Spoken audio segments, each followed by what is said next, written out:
Okay, greetings from the Freedom Industrial Complex. I'm your formerly incarcerated host of the Notes from the Pen podcast, Bobby C. And today we are doing our first, I'm pretty sure our first solo podcast, as well as our first video podcast that we can include for the Patreon members. And today I wanted to talk about meditation because it played a really central role in whatever rehabilitation took place on the inside. In spite, not because of the system set up inside prison. And so I kind of wanted to talk about it because before I came to prison, I dabbled with meditation a little bit. I did a lot more reading and listening to podcasts about it with minimal practice. I was caught up in the daily life of just general daily life, addiction, family, the common problems everyone would have. And it wasn't until I lost everything and was sentenced to a 12-year prison sentence for involuntary manslaughter, which occurred during a failed suicide attempt. I attempted to take my own life after losing my job and getting a new one. But in the grace period between insurance kicking in, because I'd been going to therapy, I lost my health care coverage. And so had no ability really to continue taking these SSRIs and these mental health medications that I really did reluctantly, specifically because I had a kid finally, and the stakes were too high to just think about myself. But in the absence of these substances or this medicine, I spiraled, and I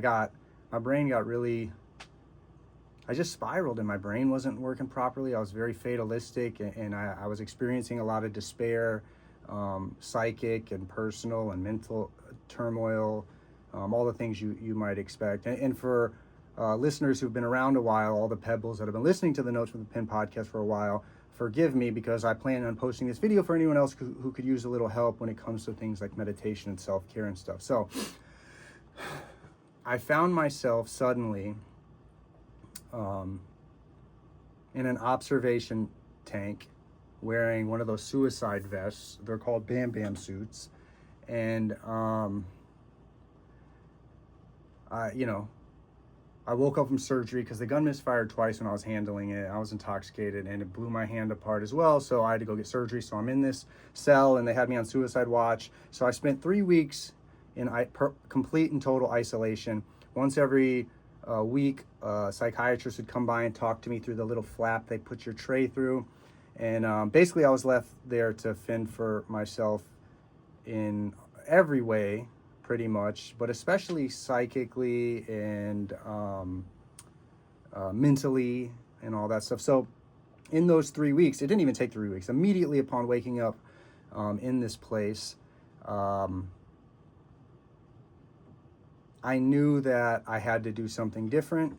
And I never once thought that my failings to address my mental health issues, because I've been experiencing depression long before, since I was a kid. I had a traumatic childhood, not anything to do with my family, just circumstances that happened to me outside of the house. But,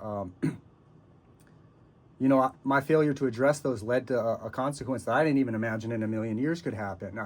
I thought at worst I would hurt myself, right? But then I immediately found myself in a situation where I had destroyed not only my life, Monica, who was my partner. We had a kid together, and I was raising her daughter, who was, I guess, technically kind of like my stepdaughter, but raising them both as my kids. And I had moments there that were the most beautiful and happiest of my life, but I failed to really address the mental health issues that I had. And when I started going to therapy, which was an attempt to do that, I, in hindsight, made one of the biggest mistakes of my life, and I allowed myself to be put on SSRIs. I had a bad experience when I was 12 or 13 on Zoloft originally, but I pushed past that, like I said, because the stakes were so high and there were other people involved, and I was responsible for other people. And quite ironically and tragically, I ended up failing everyone, myself last, but because of my inability or unwillingness or to take care of my own psychic state, my own mental health. When I lost my job in the insurance, I just spiraled. So when I woke up in that cell, I was with no one but my own thoughts. And I, like I said, I dabbled with meditation, so I knew. And I committed myself to unraveling whatever the hell it was that led to the worst moment of a whole group of people's lives, myself being one of them, obviously. But, you know, I had the guilt and the tragedy of Monica's passing, destroying our family, irrevocably damaging her family and my family as well. And I committed myself in that moment to, I'd known I'd given the right to take my life ever again, because if I had been successful after Monica had passed, well, what would be the point of any of that stuff? Then she would have died and I would have died as well. You know, so I knew I gave that right up when that happened. So with no other options, I decided I need to figure out how my brain works, why it works the way it works, and what I can do to change it.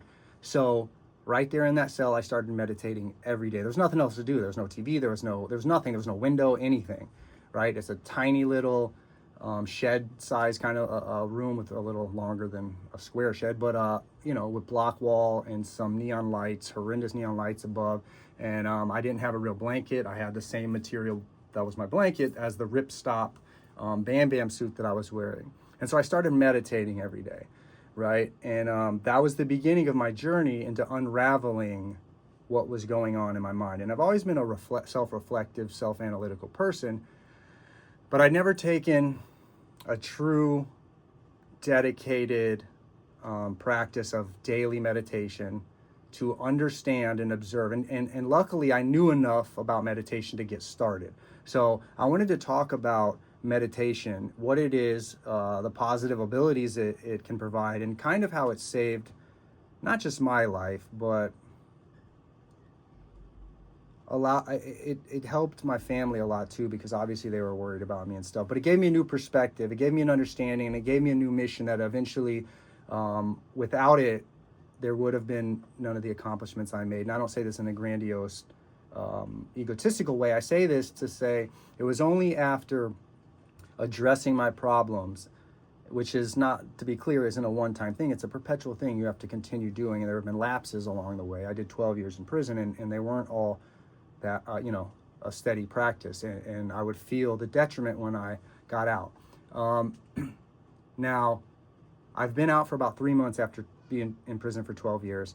And 2 weeks ago, after really struggling out here to find any sense of peace or normalcy, there's a simplicity in prison that you take for granted, and that doesn't exist out in the free world. So I had my parole agent, who I saw my therapist earlier, and she made some poignant, salient points. But my parole agent made a great point. She said, listen, you were completely independent without any freedom in prison. You had no freedom but independence, because I relied on myself, my food, my workout schedule, my daily routine, my meditation, whatever it was, my clothes. I relied on myself, but I had no freedom. And when you get out, it's the inverse, right?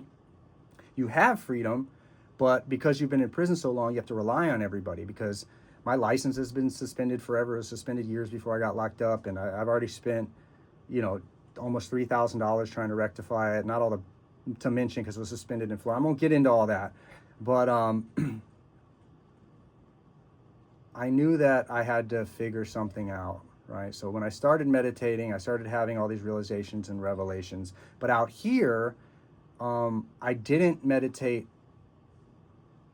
in a routine that would actually work for me, right? I was dabbling here and there, and meditation is kind of like working out. You do push-ups 1 day a week, you do 20 push-ups, 100 push-ups once a week. It's not going to do anything for real that like really changes your body, more if it's your body type or anything like that. So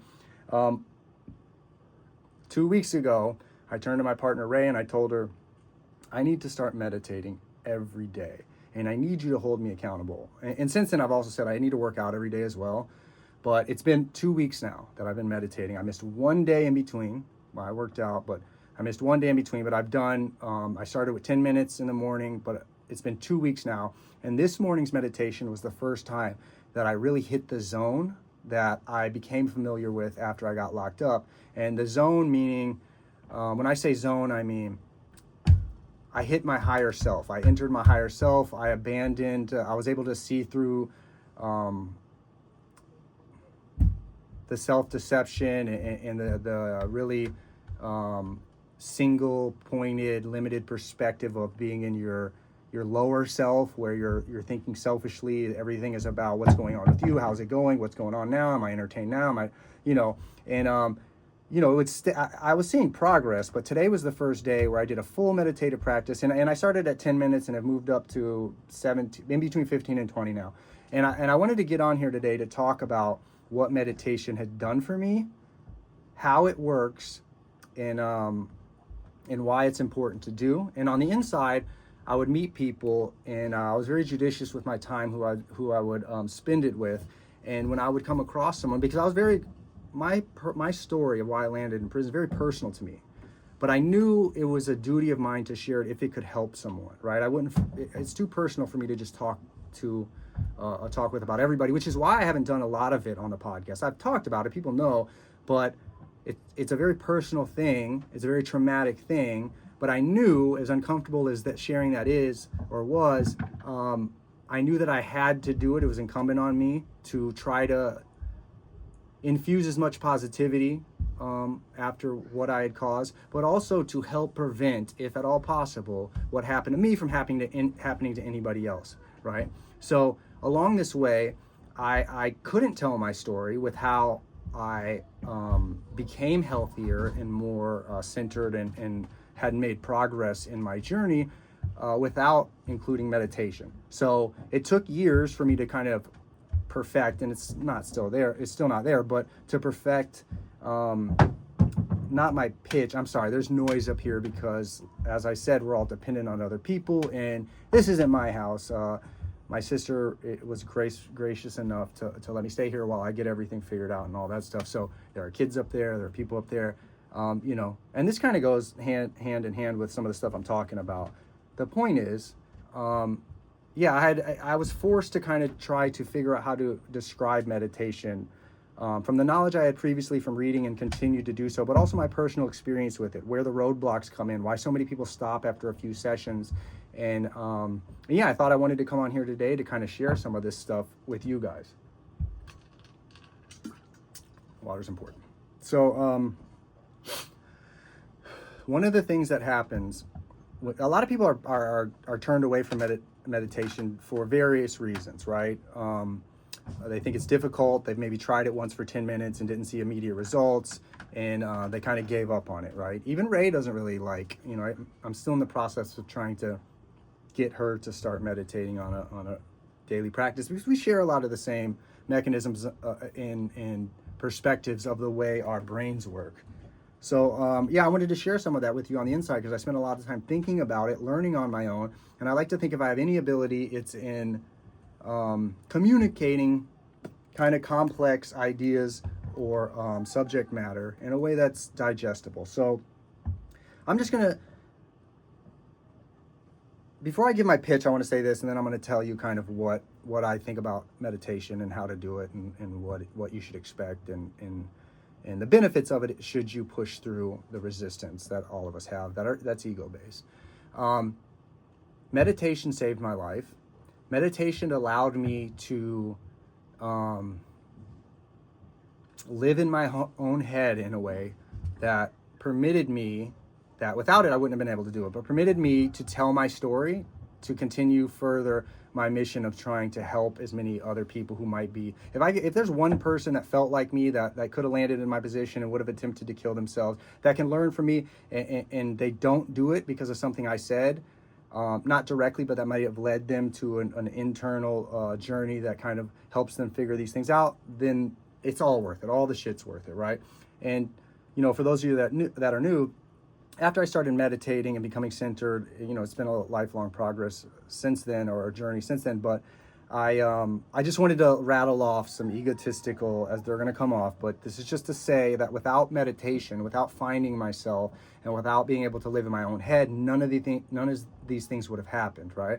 So I started writing first, and I started getting published some places with poetry first. I've always drawn, and I've written for a long time as well, and I painted. I've been involved with art my whole life, but that stuff fell to the wayside during the last couple of years of my life before going to prison. I also have been I grew up in Central Florida, so addiction was a huge thing for me. I was given a prescription of pain pills when I was 14. They were lower tab 5s, and I was off and running from then. And I had a whole community around me in Central Florida during the opioid epidemic with Big Pharma and the Purdue Sackler thing, where they were just pumping Oxycontins everywhere, and there were pain clinics everywhere in Florida. So I also was attempting to address my mental health with drugs, basically, opioids, and pharmaceuticals, because they're the only thing that made me feel okay to live in my head. And but I soon experienced, like everyone does, the downside from that. And I was surrounded by a bunch of people inside that also could have benefited from this and suffered from some of the same things. But once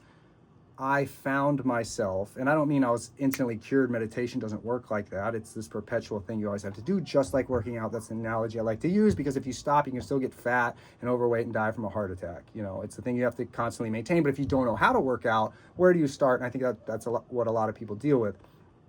So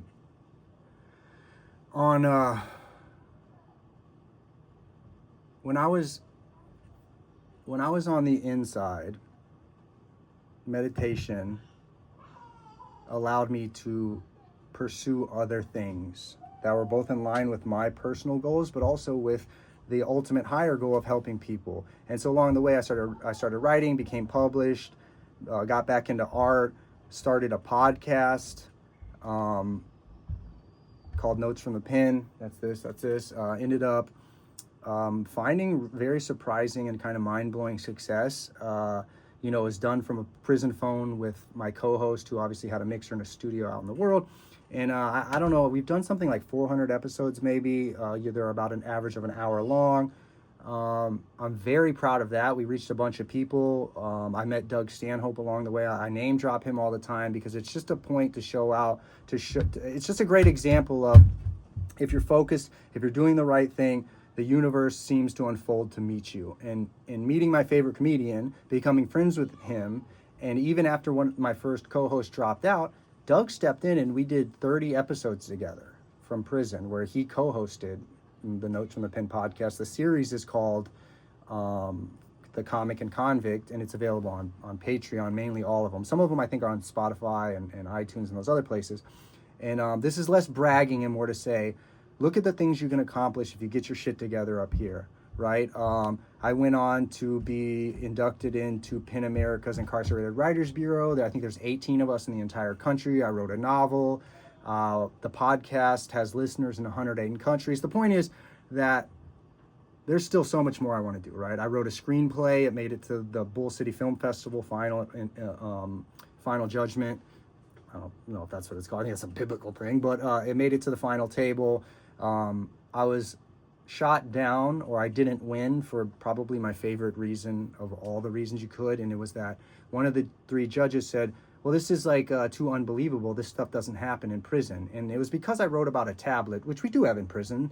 And the whole reason I started doing this is because being in prison, I realized people don't actually know what prison's like. You have this idea, but it doesn't match the reality of it. And so I wanted to start a show. First I started writing, then the show, and Doug, and we were even featured on the Joe Rogan podcast and all kinds of crazy shit that happened. But now that I've said that shit, I would like to talk about what meditation is, how to get started, what to expect and what not to expect. So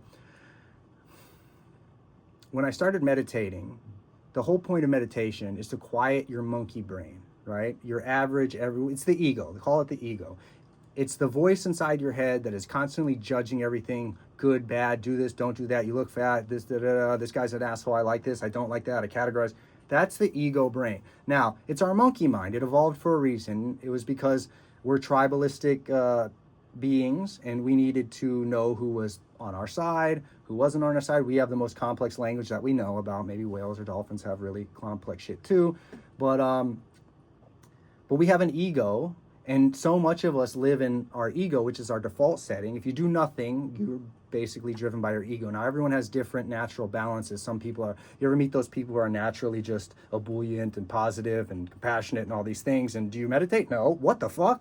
And it's infuriating, but it's also kind of beautiful in a way. I am not that person. I have a monkey mind that's constantly going, and I have an above average intelligence, which I think is worse because it allows your ego to inflate, and then it allows you then to hand over more your actions to the ideas that your ego comes up with, right? So the first thing about meditation is to start quieting that internal voice down. And once you do that, then you can listen to your, what I would call your higher self, your true voice. Now, some people might call it God, some people might call it your true self, and some people call it, it's called a million different things, but your higher self to me comes less from linguistic thought in your mind and more from this really profound, deep, but more amorphous feeling or presence that comes more from your chest. At least that's what it feels like to me. So it's a lifelong journey to shift out of your monkey brain default system, which is judgy, separatist, critical. It's all the negative things that we have to deal with mentally, right? And in society, because most people, we just automatically, in our Western world, we didn't grow up with a culture that talked about taking responsibility for the way your mind works. We came up in a culture that is a Judeo-Christian culture, and I don't knock any of that. I think Jesus was probably really onto this. He either had it innately, or, if you believe the divinity of Christ, you believe it's because he's part of God. Regardless of the reason, I personally believe, from the stories at least, that he was an enlightened being and he lived in his higher self and his ego wasn't in control of him, right? So in the West, though, we learn to pray to this person in the hopes that they will give them guidance. In the East, it's more, quite ironically, because a lot of Christians are pull yourself up by your bootstraps, self-reliant type, except when it comes to, your higher self and stuff. They tend to hand that over to someone else. Even if it's a preacher or pastor, they're still like being a conduit for this person or entity or God, whatever you want to call it, for doing it for you. In the East, they're more pragmatic and self-reliant. Like, no, this is the way your brain works. No one's going to do it for you. You have to do it yourself. People have been doing it for thousands of years. This is how it's done, right? And you can lose yourself in the technical aspects of breaking all that stuff down, and that can get a little mystical and hokey as well. Some Hindus believe people fly through the air and stuff, and I'm not here to comment. I don't know. But I do know that when I started meditating, a daily practice of meditation, 10 minutes to begin with, and you sit in whatever position's comfortable, you quiet the room, you quiet your mind, you close your eyes, which is hard to do in a level 4, maximum security, which is where I was. But I had a bunkie, we had an understanding, and when he would go to sleep, I would meditate, or before he would wake up, or during yard time, I would meditate. So I'd sit in the cross-legged lotus position, or half lotus really, and I was reading a bunch of Ram Dass at the time, which is also instructional, and I would tilt my head down, get comfortable, and just breathe. And the idea initially is to not think of anything. I mean, and which is impossible when you start. So when people aren't instantly able to think of nothing, they think they're failing and they get frustrated and quit. So what some of the Buddhist teachings say is what you're doing is you're trying to breathe and focus on the breath. Now, I believe the breath is the focus because it's the one thing that's happening in the present moment. So often we get caught projecting into the future or thinking about the past, and we're not in the present moment. The breath is always in the present moment, and it's always happening, right? It's perpetual. If you're not breathing, you're soon going to not be thinking, and then even soon, a little later, you're not going to be living either, right? So the breath is just a trick to anchor yourself to the present moment. And when you do that, you're supposed to focus on your breath so that you're not indulging the ego voice that always wants distraction. And the ego starts to freak out because I think it's a well-intended guardian that's no longer needed. But good luck telling that guardian that. So it's always trying to interject, right? When I first started meditating in level 4, there's a little window behind, I would face the wall, and the bunks are like this, and there's a little strip of a window there, and people can see you. And the first thing that started to happen was my ego voice would go, hey man, you just came to prison. You've never been to prison before. You're in a maximum security joint. You're about to do 12 years. You're surrounded by gangbangers and killers and all these other things. And you're sitting here, and every time they walk past your window, they look in and they see you doing some weird shit. And it makes you look stupid. So why don't you just stop doing it? Now, luckily I had that time in county jail before I went to prison to know about that voice. So usually when that voice kicks in, it's a sign that, I'm doing something right, and the ego's afraid to let go of control. So I would push through and continue meditating. So when I push past that and I focus on my breath, thoughts keep jumping in, right? A lot of times they're ego-based. A lot of times they're just distraction stuff. Like, oh, what am I going to eat for lunch? What am I going to eat for dinner? These are all different attempts to bring you out of the present moment. And a lot of people quit there because they think they're failing because they have all this chatter and other noise. That other chatter and other noise is good because it shows you what it is that your brain, your monkey brain, likes to use for distraction, right? So instead of latching onto that or admonishing yourself and giving up, what you do is this is a Buddhist thing. This isn't my thing. A lot of the other stuff I'm going to cover was things that I came up with. They would say, imagine you're meditating in front of a river, and that river carries your thoughts, and you'd like there to be nothing on that river, but if something crosses down that river, starts to pass, it's a leaf or a stick or whatever it is, your brain's going to catch it and your vision's going to catch it and you're going to start following it. The trick is not to give up when it happens. It's when you realize you're doing it, bring it back to the moment and just stare forward at the river and these thoughts keep going by and just let them go by.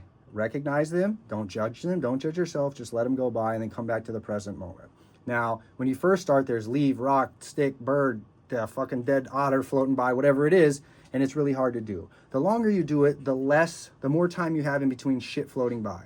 And in those moments of silence, you can start to develop your higher self and come in touch with it, which allows you to have, in my mind, from my experience, really profound revelations about the nature of reality, but specifically the way your mind works and your place in it, right?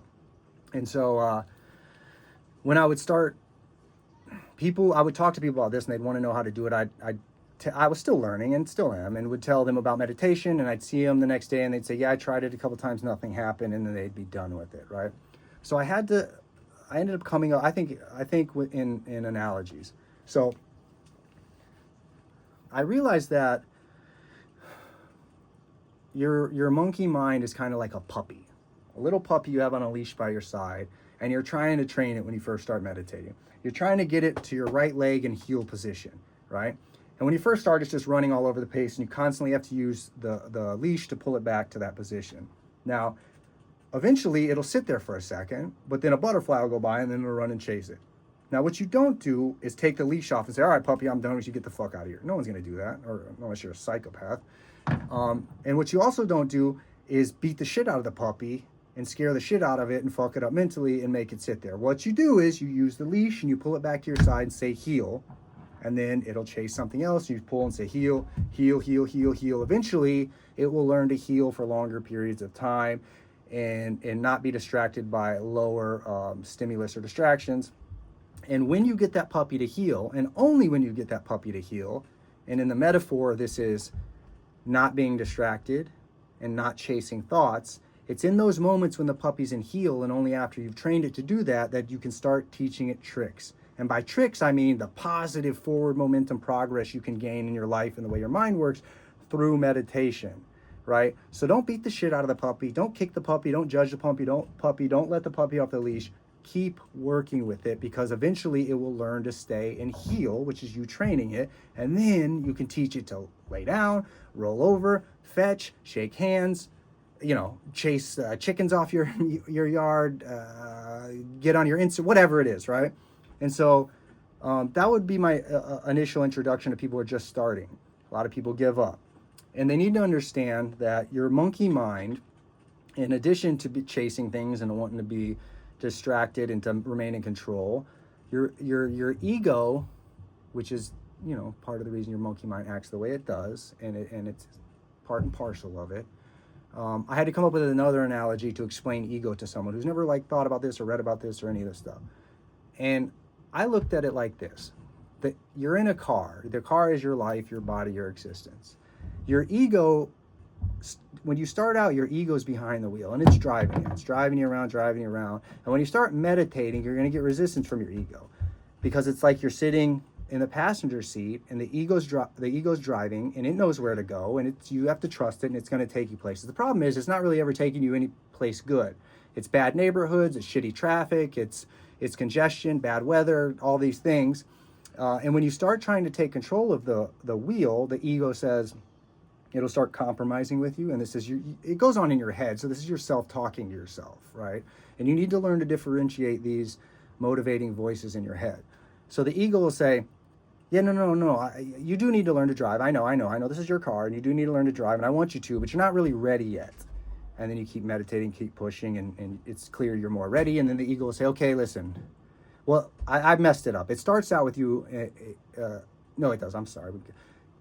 You're sitting next to him, and the ego says, listen, okay, all right. I see you've made some progress, but you know, just let me get to this place we're going, and when it's safe and all that, then I'll give you the wheel. The problem is the wheel never comes, right? And the ego will say, well, I'm taking us someplace. And it kind of looks like they might be, but if you were to zoom out far enough, you would see that you're actually going in a giant circle. But in the moment, it kind of looks like you're going straight. It kind of looks like you're going to a destination. But the circle's so large that eventually you just keep going in circles and you never get in there. So as you begin to meditate and take control back of your life and your inner voice and your actions and what you do, but more particularly what you think about, the ego will not abandon the car. It will say, through a lot of fighting, you can get the ego into the passenger seat, right? And when your ego's in the passenger seat, you drive and you're making progress, and the ego's going to consistently want to come back to the wheel. But as you go, then you can eventually put it in the back seat, right? Well, be a backseat driver. Eventually, the highest people, like I believe Buddhist monks, maybe they're the only people that can maybe totally get rid of it. Enlightened beings, like Jesus, probably had the ego completely gone, kicked out of the car, rolled down the road, and fell down a fucking hill, and that was the end of it, right? I think most of us, the best we can get is to put the ego in the trunk. It's still there. It'll still thump around. And if you absolutely needed to, you could stop the car, pop the trunk, and there's the ego ready to cause havoc if you were to ever need it, right? And so in meditating today, I have all these different techniques and processes, but the basic one is to perpetually come back to the moment, not in the hopes that there aren't distracting thoughts, but actually kind of looking forward to the distracting thoughts because they're clues to the things that the ego is using to distract you. Is it money? Is it relationships? Is it a destructive self-image of yourself? Am I too fat? Am I too ugly? Do I need to do drugs? And then you can kind of start diagnosing your specific prescription for what you need to change. And you do this by paying attention to the thoughts that are used to distract you. When I was sitting on that bunk and my ego was telling me, hey, stop it, you're going to look stupid, that's my ego being self-conscious with pride and wanting to look cool and appear cool and to have friends and to be accepted, right? Now I can address that. So now so I take a note on that, whether it's mental or I used to actually write them down. My ego is clearly too concerned with being cool and how I look. And obviously, there's still that guy's still, he might even not be in the trunk. He's probably still sitting right next to me in the passenger seat as I have a Notes on the Pin logo in bright neon, a shirt on, and I'm sitting here today pontificating and prognosticating about meditation to you guys as if you need to hear it from me. That being said, I've learned to tell the difference between my ego attacking me or making me feel self-conscious about certain things, but I know my true intention, and there are times when that is the case. I definitely have an ego, and I'll surprise none of you, but in this case, my ego doesn't want me to do these things because egos everywhere want to exist and be in the driver's seat forever. So that was my clue when I became self-conscious about my social status and how I would appear to others. So as soon as I realized that, my next meditation was about giving myself a TED Talk while meditating, while I calmed my mind, about the emptiness of approval from others and how you actually can get approval from others, the ones that matter, the type of approval that counts from the people who you can trust and you would like to have approval from, through doing the opposite of that. So my bunkie was younger. His name was Chop. We had him on the podcast before. He told this crazy attempted rape story, him being the victim, not the aggressor. And he was younger, and he kind of looked up to me. No, he did. He'd tell you he looked up to me. I was older than him. And anyways, so we would talk long hours into the night. And he did the opposite of what my ego was worried about. He was into it, and he wanted to learn, and he started meditating, And he came back to prison. I saw him a couple of years later, so obviously, not everything went perfect, but all these things happen for a reason. But my point is that you don't have to be spiritual and hippy dippy about this stuff. You can be very functional about, like, in the same way that you can be about working out when it comes to this stuff. So quieting your ego voice and finding out what these distractions are while you're meditating help to point you in a direction of the things you need to address. Is it your relationship with your wife?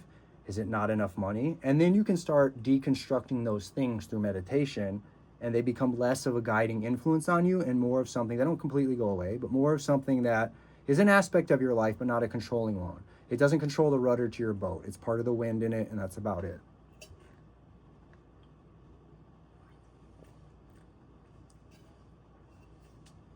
So, as I progressed, I accessed an ability to be my own consigliere when it came to life decisions. And currently we're doing on the podcast on Patreon, but elsewhere we're going to release it probably at some point. We're doing the Gangland Chronicles. When I was in prison, I may or may not allegedly have become affiliated with an organization on the inside, right? And as my meditation really started ramping up, I got to this inflection point where I was forced to choose between this ego-driven way to give yourself value and status and stature in prison, or my higher self, which was pushing me towards right. And this all happened before I had my successes that I listed off earlier. Or are you willing to abandon that stuff and trust in living in your higher self, in your higher purpose, and doing those things? And it wasn't an easy decision. There was potential violence involved. There was literally, I could have lost my life with this decision. But a life living under the guise of an ego-driven thing where you're worried about other people, living for other people, what society tells you should do or want or be, as opposed to live 120 years like that, or live another 10 years or even a year, or even a month, or even a day after everything that had happened, when choosing to serve the higher purpose. When you can get to a point to make that decision, the universe truly unfolds to meet you. And that's where all the success, quote unquote, whatever that means, that I've experienced came. It came after that. And my dad is going in for open heart surgery on Wednesday, probably the same day this comes out. My sister's husband has to have a similar surgery coming up, like maybe a week or two later. I'm going through a whole bunch of unexpected stressors and obstacles that when you're in prison for as long as I've been in prison, you can't help but mystify or aggrandize or attribute some magical revelation to this freedom. Everything's going to be solved when I get free. When I'm out there and I can do what I want, and I can talk to who I want, and I can consume what I want, and I can be where I want, when I want, and stay up all night and go walk and be in the woods and do all these things, everything else is going to be fine. But it turns out life is never fine, right? And, I started this by saying prison offers a simplicity that isn't present in the free world. And I was not prepared for the stress of the free world. Now, I started out, my release came with a lot of benefits that less than 1% of the population inside has, right? I was able, through the podcast and GoFundMe and Patreon, was able to save up some money. I took my COVID stimulus and put it in crypto at the time. Don't do that now. Don't say do that now. And so I never spent that. So I had a little nest egg when I got out through a lot of the Pebbles and JD and the co-hosts and everyone else. And I have a giant support system that I didn't have when I came inside. And that's because I like to think it was a benefit of me abandoning my lower self and moving into my higher self and being compassionate and empathetic and loving and selfless when I could. And I have all the blessings you could ask for while you were inside, aside from like your family winning the lottery. And even that would come, as I've learned, with a whole bunch of other bullshit that you'd have to sift through, and it would introduce a whole new set of problems. So, but I was victim to thinking, dude, I have a little bit of money saved up. I've got this podcast that's popular. I'm friends with Doug Stanhope. On my release day, he picked me up. We rented out a whole ski resort because it was out of season. There was maybe 20 of us in this sprawling giant ski resort in Ostigo. I don't know how to pronounce it still. He scheduled a couple shows before my release because he flew out here just for that.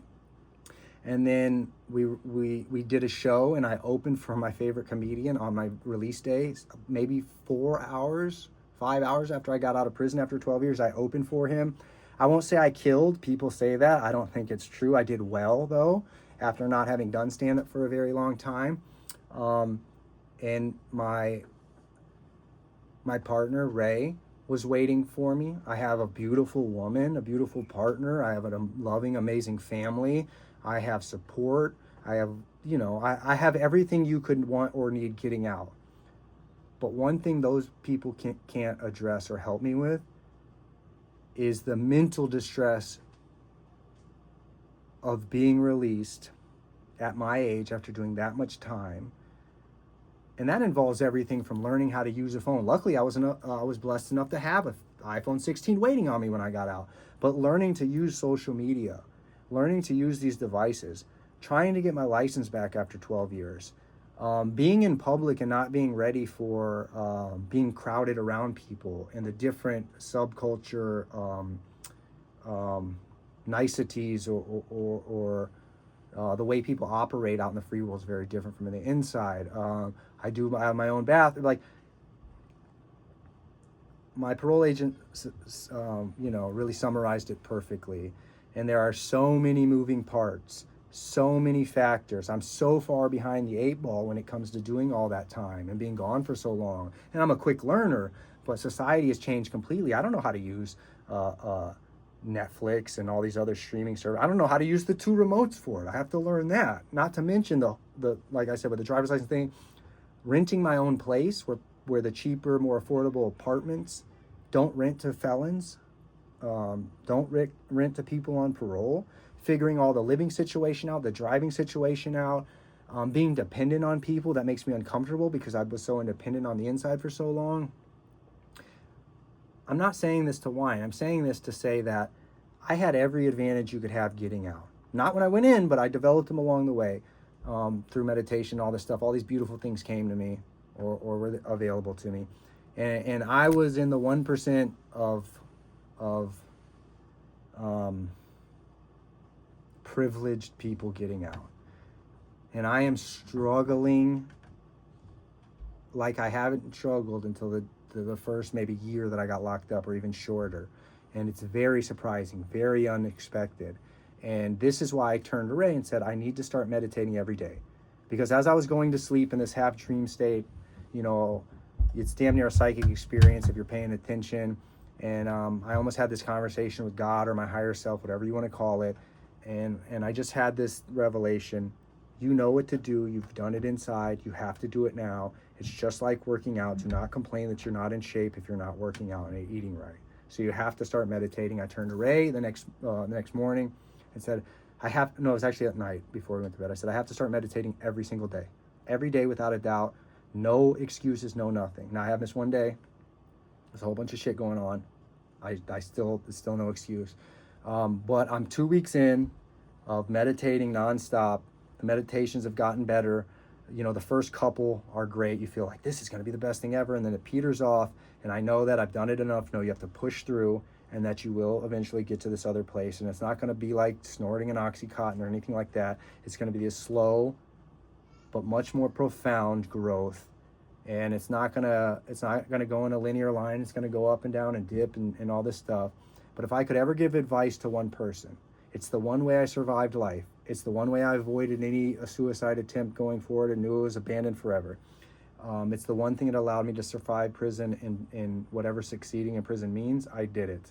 And I know now when I'm struggling, I've had a lot of nights over the last couple of weeks where I'm very frustrated that I can't kill myself ever again, and would wish that I just didn't wake up in the morning because I'm so fucking exhausted of this stuff, right?